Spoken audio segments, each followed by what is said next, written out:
O governador Tarcísio de Freitas tinha anunciado que criaria um programa próprio para as escolas cívico-militares. Quem conta pra gente se essa estratégia mudou, o que aconteceu, é a nossa repórter Beatriz Manfredini. Bia, conta.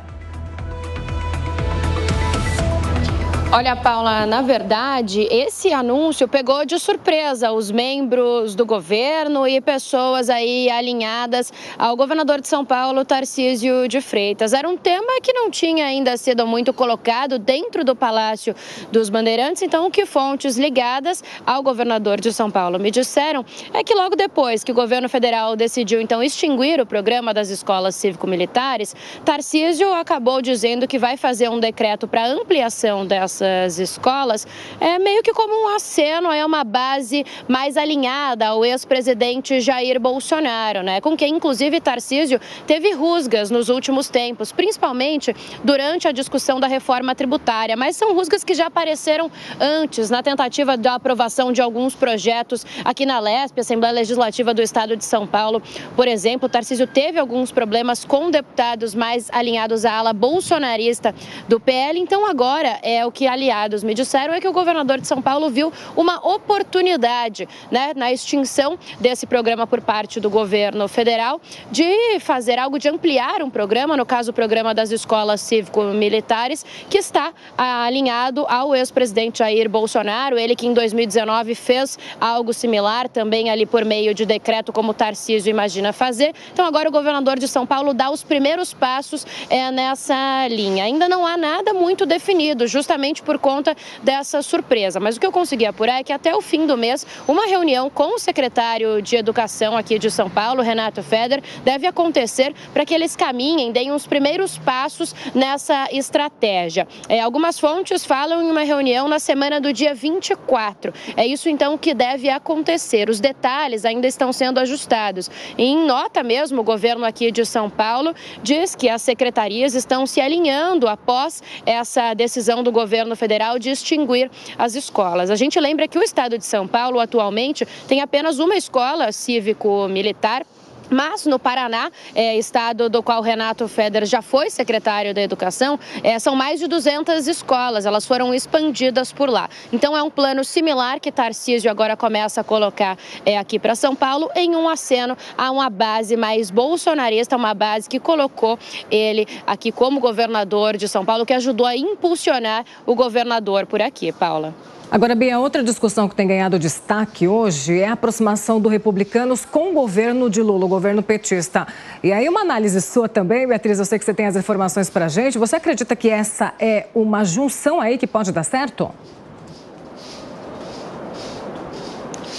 Olha, Paula, eu conversei com membros da alta cúpula do Partido Republicanos, né, com líderes do partido agora pela manhã, e eles me disseram que não há aproximação e não há negociação com o governo federal para que o Republicanos entre na gestão Lula, né? O que muito se diz é que Lula, nessa tentativa de aproximação com o Centrão, estaria pensando em fazer uma troca no Ministério dos Esportes. Sairia a ministra Ana Moser para entrar um dos parlamentares do Republicanos, o deputado Silvio Costa Filho.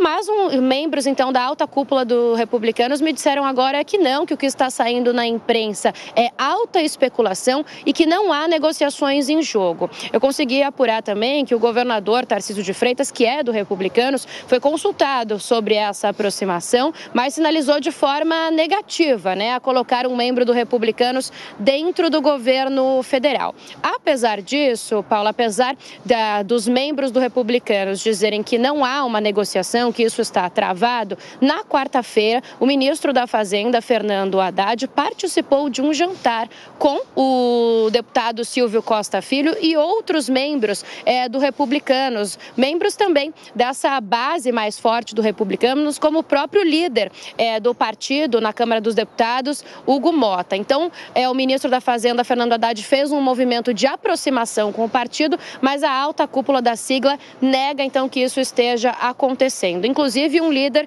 me disse o seguinte, que se essas negociações estão acontecendo, elas estão sendo feitas de forma mais independente, até porque ele está aqui em São Paulo e não em Brasília neste momento, para aí o recesso parlamentar, Paula.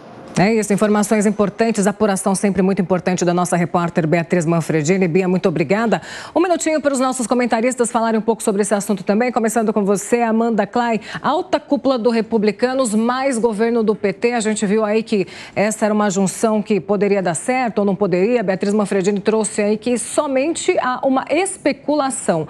Daria certo? Seria uma junção possível? Sim, Paula, uma parte do partido, pelo menos. Vale o mesmo princípio do União Brasil. Republicanos e o PL, o PP, formaram ali uma trinca de sustentação do governo Bolsonaro e o acompanharam na campanha à reeleição. Mesmo assim, há uma parcela, uma ala desses partidos, tanto do Republicanos como do PP, que conversam e votam com o presidente Lula, principalmente em temas econômicos, que não são considerados áridos. Em temas ideológicos, isso está fora de cogitação. Esses partidos nunca vão votar com o presidente Lula, eles vão se manter fiéis à direita, mas em temas econômicos é perfeitamente possível, essa aproximação está acontecendo a pleno vapor. Beraldo.